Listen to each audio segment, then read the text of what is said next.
tudo bem? Estamos de volta aqui para mais uma edição do podcast de Alergia Descomplicada, com a doutora Isabela Jardim Leite. Isa, tudo bem? Tudo bem. Nós continuamos aqui falando sobre a alergia alimentar, os vários tipos, possibilidades de atendimento, de identificação, para que você fique um pouco mais ligado sobre esse assunto, que é tão difícil de encontrar apesar do Google. Eu vou ler aqui duas matérias sobre isso, algumas matérias que saem na imprensa para a gente poder comentar e depois a gente faz mais perguntas. Você também pode enviar as suas através do Instagram da doutora Isabela Jardim Leite, que é... @Isabela_Coach Nutriza. Muito bem.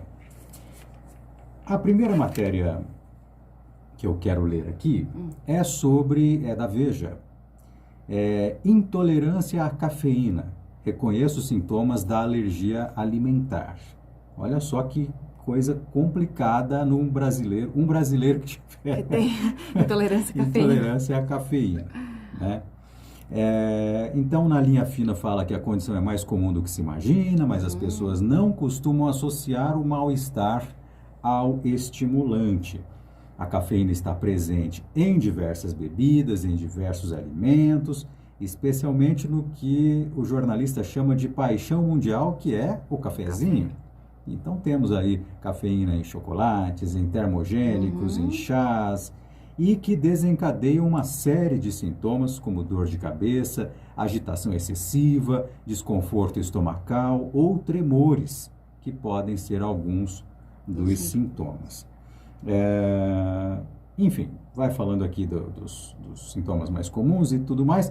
E eu posso até falar, na minha família não há o hábito de tomar café, por exemplo, né?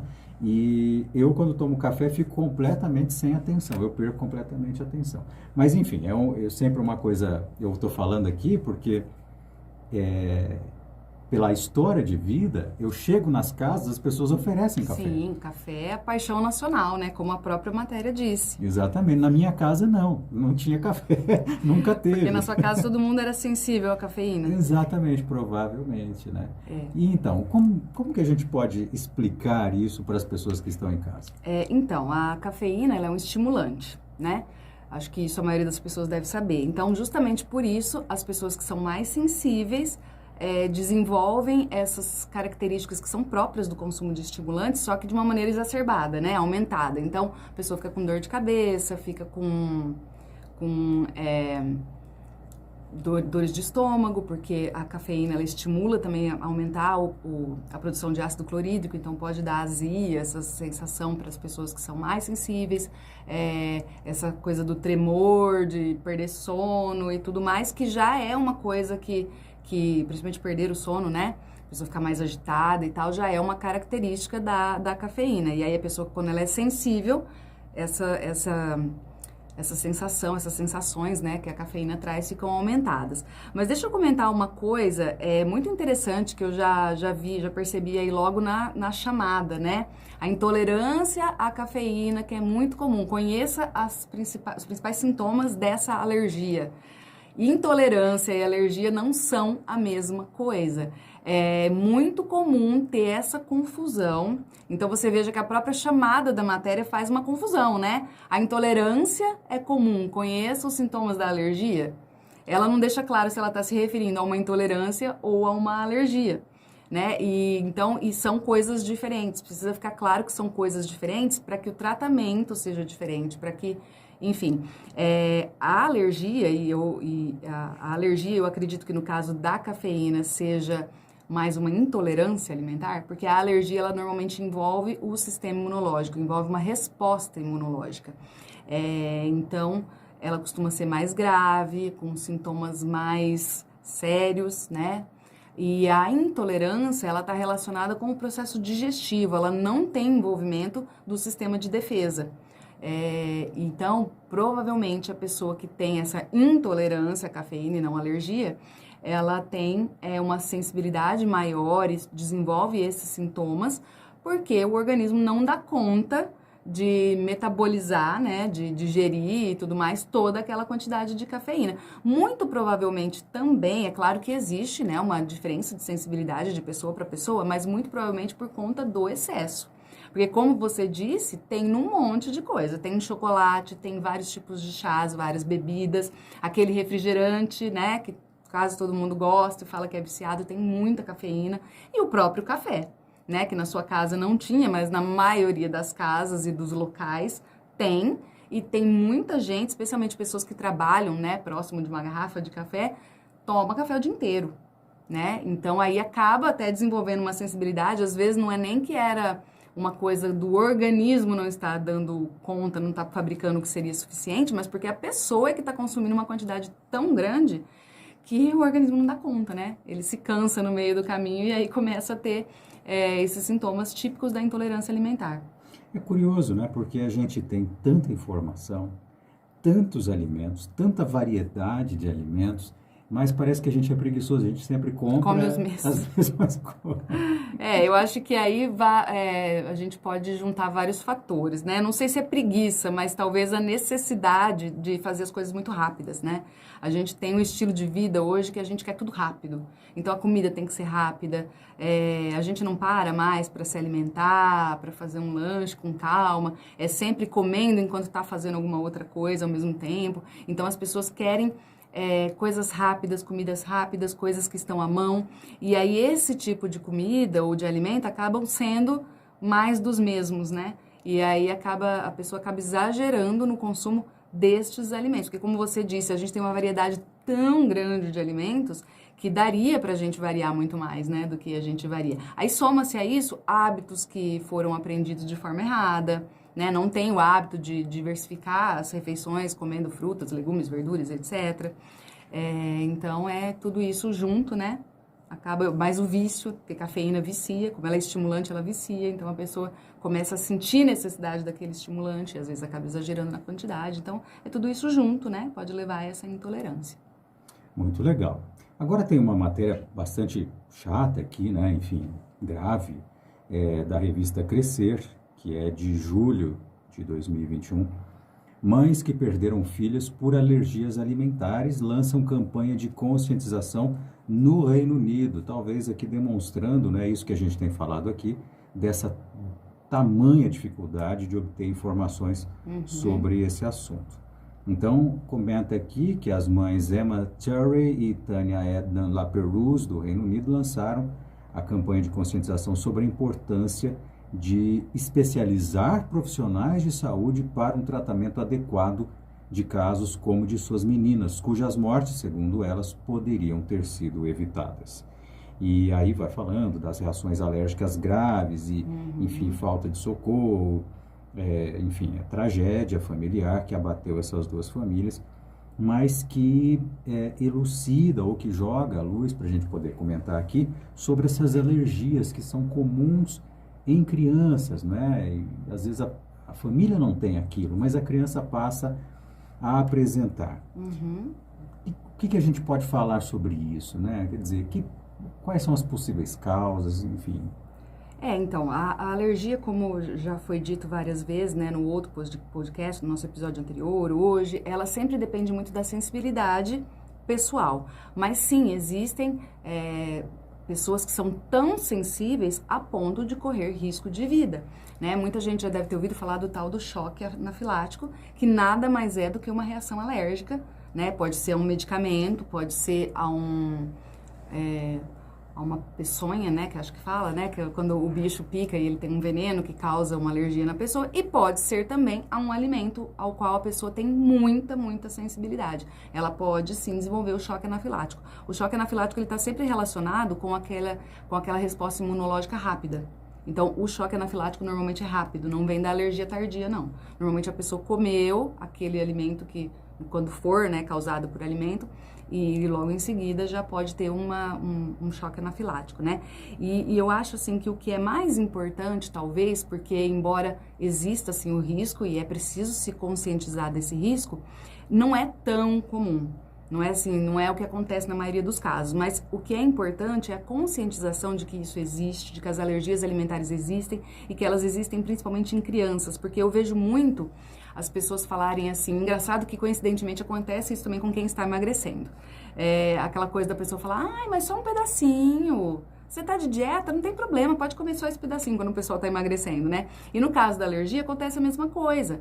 Então, no caso da alergia, às vezes, a criança não pode, nem de jeito nenhum, chegar perto daquele alimento, e a pessoa que não entende disso, às vezes a própria família, se ela não tiver sido bem orientada, mas só um pedacinho não tem problema, só um pouquinho não vai fazer mal, e faz, e pode fazer sim, dependendo da sensibilidade, não pode nem um pedacinho.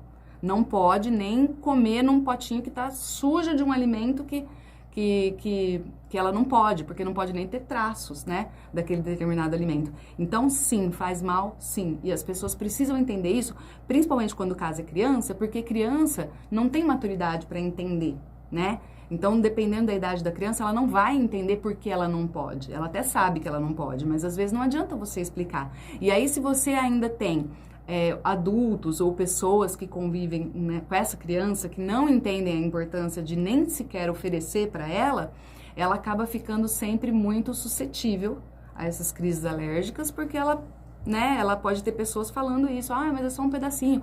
Ou a criança vai numa festa de aniversário, por exemplo. Imagina uma criança pequena numa festa de aniversário e ela tem, por exemplo, alergia à proteína do leite de vaca. Você vai numa festa de aniversário de criança, quase tudo ali tem leite, né? Então, os doces que a criança adora, brigadeiro, beijinho e tudo mais, são os doces típicos de festa. A maioria dos salgadinhos de festa vai leite também na composição. Vai leite e vai farinha de trigo, né? Então, tem glúten e tem a proteína de leite de vaca. O bolo vai leite, né? Quando o recheio também não for brigadeiro, doce de leite, por aí vai. Então, a comida de uma festa é muito perigosa, né, para uma criança que é alérgica. E aí, se ela não for bem orientada, ou a mãe não orientar bem as pessoas da festa, ou a mãe não estiver sempre atenta, ou coisa do tipo, alguém pode falar, mas ela tá com tanta vontade, ela tava com tanta vontade, eu dei, tadinha, sabe? E isso é muito sério, porque pode ter um efeito muito sério. Então, não pode, tem que se respeitar muito a alergia. Isso quando a mãe sabe, né? Quando a mãe sabe, o que ela faz, por exemplo? Quais são o que uma mãe pode fazer? Então, não é uma tarefa muito fácil, né? Mas a mãe pode procurar substituir os alimentos, né? E realmente ir orientando a criança, mesmo que ela seja pequena, ela vai aprendendo, ela vai convivendo com aquilo e ela vai aprendendo que é aquilo que ela pode. E a mãe pode, de repente, fazer um que a gente chama de kit festa, né? Que é mandar para a criança uma espécie de uma lancheirinha, como se tiver quando manda para a escola, com o bolo que ela pode comer, o docinho que ela pode comer, né? E explicar, se for uma criança maiorzinha que você deixa na festa e volta para buscar depois, deixar muito bem claro para os anfitriões da festa, né? Para quem é o dono da festa, que não pode deixar comer outra coisa. Né? Mas isso na prática é bem complicado, até no sentido de convivência social. Dependendo da alergia que a criança tem, a mãe às vezes acaba até deixando de levar, sabe? A criança acaba sofrendo um certo distanciamento social por conta de não poder comer a maioria das coisas que são oferecidas, né, na festa. Então, acaba ficando, assim, um clima um pouco complicado. Mas a ideia é essa, né? E outra coisa que eu sempre falo é a família toda se envolver. Porque eu já vi gente... Aliás, tem gente que me pergunta, às vezes, em consultório e tudo mais, assim, como que eu faço para fulaninho entender que ele não pode comer aquilo que o pai tá comendo, por exemplo, ou que o irmão tá comendo? Eu acho que é muito chato até, realmente, você colocar na mesa uma coisa que o alérgico não pode comer. Eu acho que a família toda tem que estar envolvida nisso. A família toda tem que entender que não pode ter aquilo para comer na casa. Porque além de oferecer o risco para a criança, né, o risco à vida mesmo, dela pegar, dela ter acesso, então em casa não deveria ter acesso. Ou se tiver alguma coisa que seja muito escondido e que as pessoas que podem consumir, consumam fora da presença da criança. Porque você imagina, fora de casa ela já sofre isso, né? Se ela tá fora de casa, vai na casa de um amiguinho, vai numa festa e tal, ela já vai ser, de certa forma, excluída da mesa, porque ela não pode comer tudo que tá na mesa. Aí você imagina ela sofrer isso em casa também, né? Então, em casa, a refeição da família, ela tem que ser adaptada para a vida do alérgico. E aí, é claro, não é fácil, né? Muitas pessoas que estão assistindo a gente devem estar pensando, nossa, mas o que eu faço? Todo dia vai comer a mesma coisa? Não, gente, de novo nós vamos falar aí da variedade de alimentos, né? Nós temos uma variedade enorme de alimentos, receitas de diversas formas, Então dá sim para variar bem o cardápio, dá para fazer uma refeição gostosa e que sirva para toda a família. Isa, vamos falar então sobre essa substituição de alimentos, que eu acho tão importante, né? Quando a gente está pensando em alimentos, né? Quer dizer, tudo bem, tudo vai leite, né? Quase tudo vai leite, quase tudo vai cafeína, não sei o quê. Quase tudo vai glúten. Quase tudo vai glúten. Como que a gente pode não passar fome? Porque eu acho que as pessoas acho que ficam que nem a pessoa que está tentando fazer uma dieta, né? Cercada pelo inimigo. É verdade. Como é que é possível a gente fazer esse tipo de substituição? É fácil, né? Quer dizer, demanda muito esforço aprender? Então, eu acredito que, assim, fácil não é. Claro que é muito mais fácil ir lá no mercado e comprar uma coisa pronta, mas além de não ser a mais saudável, é tudo uma questão de hábito também, né? Eu acho que talvez seja difícil no começo, naquele período de adaptação, tanto do alérgico, né, quando descobriu-se a alergia, quanto da pessoa que cozinha e da própria família. Mas a partir do momento que você se adaptou a fazer pratos novos, alimentos novos, acaba ficando um pouco mais fácil, né? Então, tudo vai depender também do hábito, da rotina, de encaixar isso na sua rotina.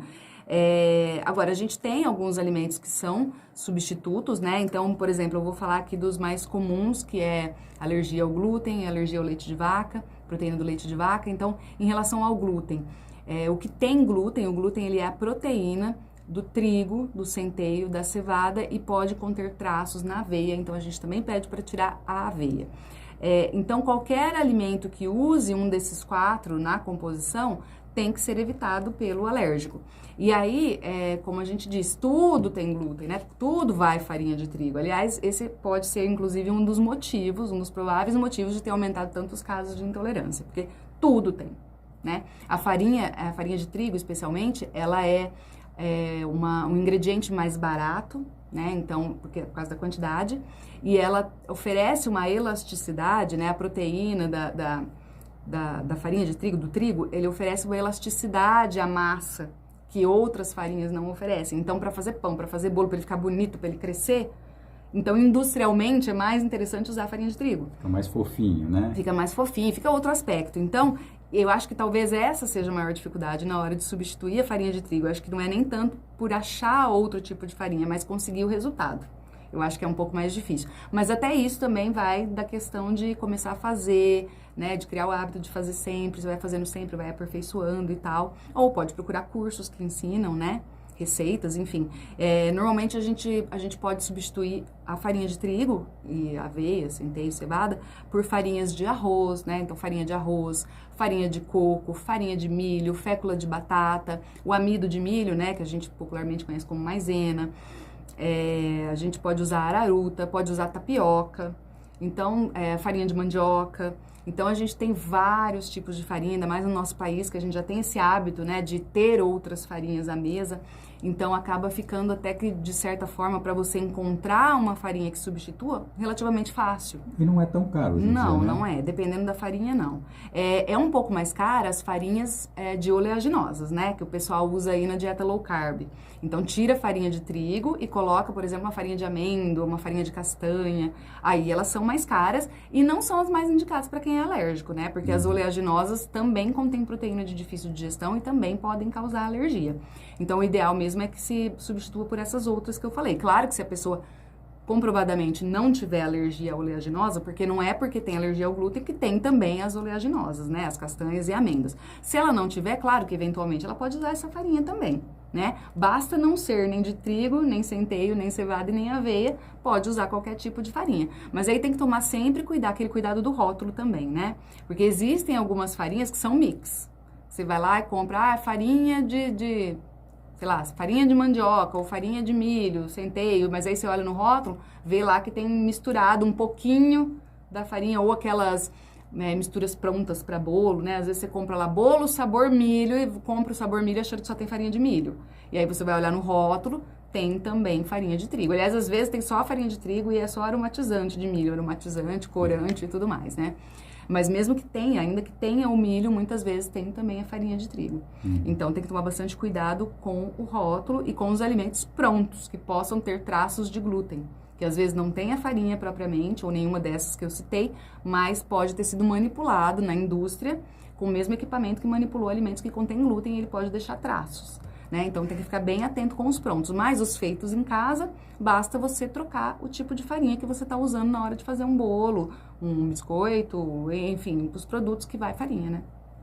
Você estava falando agora, eu estava me lembrando, a gente falar de mercado, falar de preço, porque agora, nesse exato momento aqui de 2021, o mercado virou uma faca no pescoço assalto cada vez que vai no mercado. Né? E aí eu estava lendo sobre a disponibilidade dos alimentos e do preço. Então, quer dizer, Sim. alimentos mais baratos, normalmente são alimentos de época. Eu até vi aqui uma lista falando do período de cada alimento e fiquei pensando se isso não tem alguma relação também com essa dificuldade que as pessoas estão encontrando para variar. Sim. Então, por exemplo, eu gosto de maçã.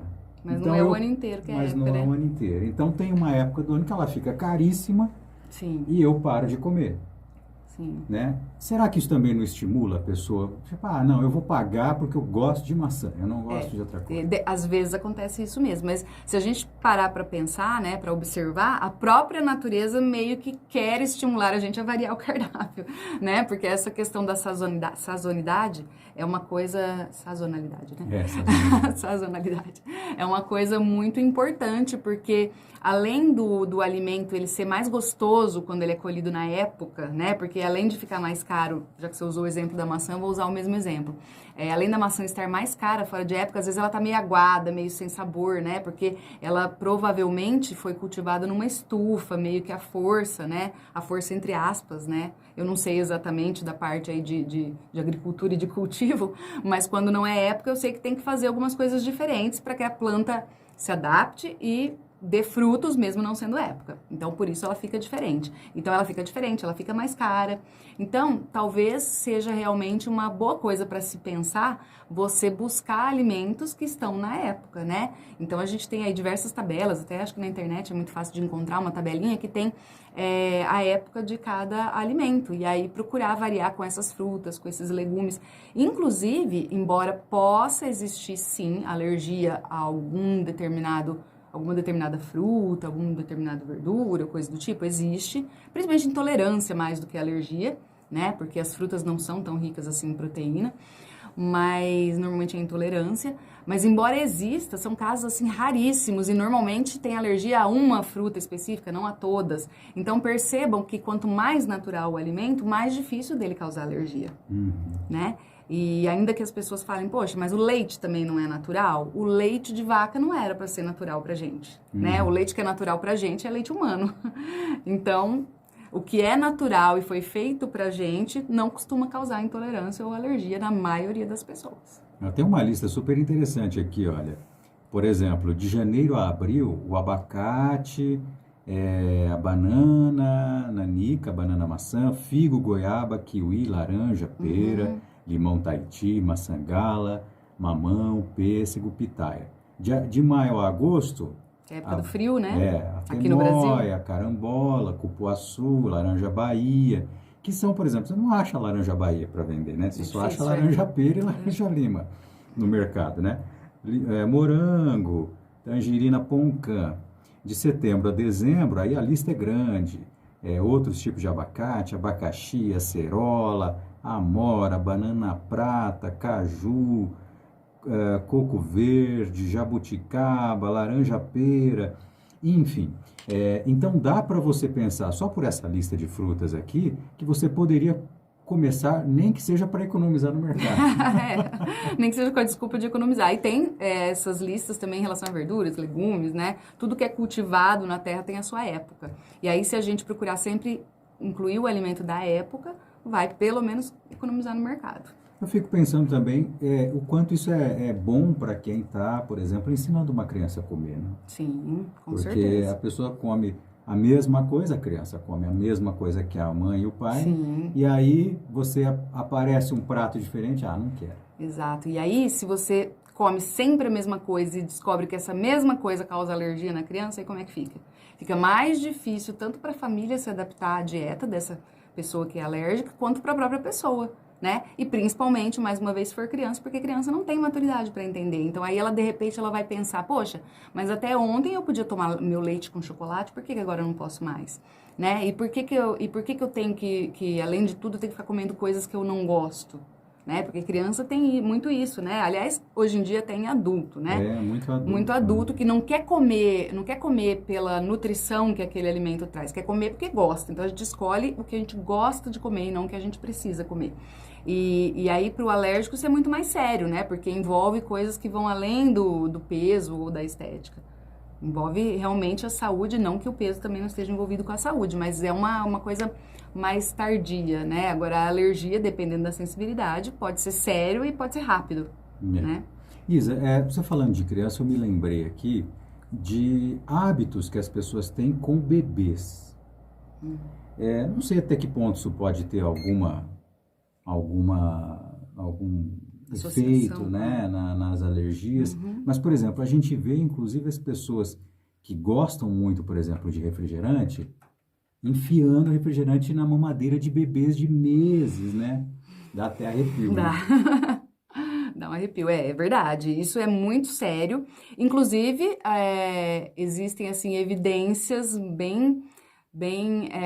como que eu poderia dizer, bem fortes, né? De que esse é um dos motivos causadores de alergia em criança, né? Porque o bebê, até os 6 meses de idade, é para ele ser amamentado exclusivamente com leite materno. Não era nem para você dar outro tipo de leite. Imagina refrigerante ou algum outro alimento super industrializado, cheio de açúcar e de química, né?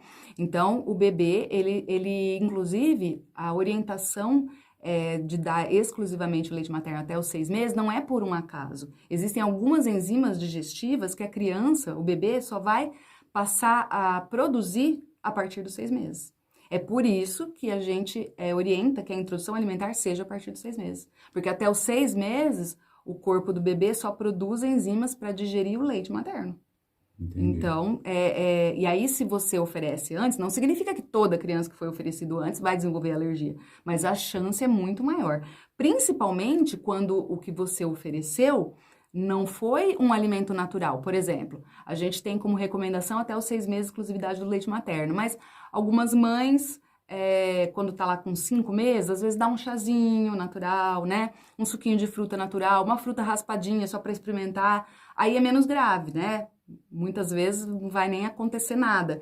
Mas e se, ao invés disso, há uma substituição do principal alimento, que é o leite materno? Aí sim é mais sério, né? E a gente vê muito isso. É claro que uma coisa é a mãe ter problemas para amamentar, ter a impossibilidade de amamentar, e aí ter que procurar fórmulas infantis para substituir esse leite. Agora, o problema é quando esse leite, a pessoa é encorajada, ou melhor, desencorajada a amamentar, e essa substituição é pelo leite de vaca. Exato. Ou leite de algum outro bicho. Ou aquelas fórmulas, né? Agora você está falando, eu estou imaginando aqui, quando você tenta dar fórmula para um bebê, ele fica ressecado. Sim, exatamente. Porque o leite materno, gente, ele é o alimento mais perfeito que tem. Ele é todo balanceado nas quantidades exatas que o bebê precisa. Inclusive, existe uma diferença de leite materno de uma mãe para outra, porque o organismo é capaz de produzir o que aquele bebê precisa. Mesmo assim, todo leite materno, ainda que seja usado um leite de banco de leite ou coisa do tipo, todo leite materno é o melhor alimento que você pode imaginar para o bebê. E aí, quando você dá uma fórmula, é claro que entre usar uma fórmula, no caso da impossibilidade de amamentar, usar uma fórmula e usar o leite de vaca, por exemplo, que você compra de caixinha, a fórmula é melhor. Porque a fórmula eles tentam, na medida do possível, se aproximar do que seria o leite materno. Claro que também dependendo da fórmula, né? Porque tem algumas fórmulas, por exemplo, que são feitas à base de leite de vaca, à base de leite de soja, né? À base de soja, que são potencialmente alergênicos também. Mas o perigo maior tá quando você simplesmente troca, né? Troca por uma coisa que não é fórmula. Pega e dá o leite de vaca. Quando existe, assim, uma situação, por exemplo, de carência e a mãe ainda não consegue amamentar, eu sei que fórmula é muito cara e tem que ser leite de vaca, a gente orienta até a diluir o leite de vaca, para pelo menos não sobrecarregar tanto.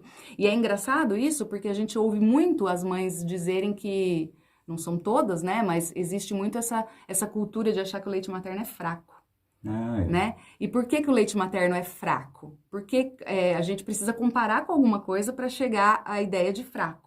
É fraco porque a gente compara com o leite de vaca, né? Porque É um realmente, animal de 300, 500 né? quilos. Que é um leite que foi feito para bezerro. Então vocês imaginem a quantidade de proteína, de gordura, de açúcar e tudo mais que o leite de vaca tem que ter para alimentar um bezerro, né? Para alcançar as necessidades nutricionais do bezerro e o que precisa para um bebezinho. Então, de repente, a gente tem aquela ideia, que é uma ideia que tinha, principalmente os mais antigos, né? De que aquela comida tem que ser forte, que o nenê gordinho ele é mais saudável e não sei o quê. Então, taca o leite de vaca, que é muito mais forte, achando que isso vai deixar ele mais forte. E acontece justo o contrário, porque o organismo não dá conta de digerir tudo aquilo que está em grande excesso no organismo, né?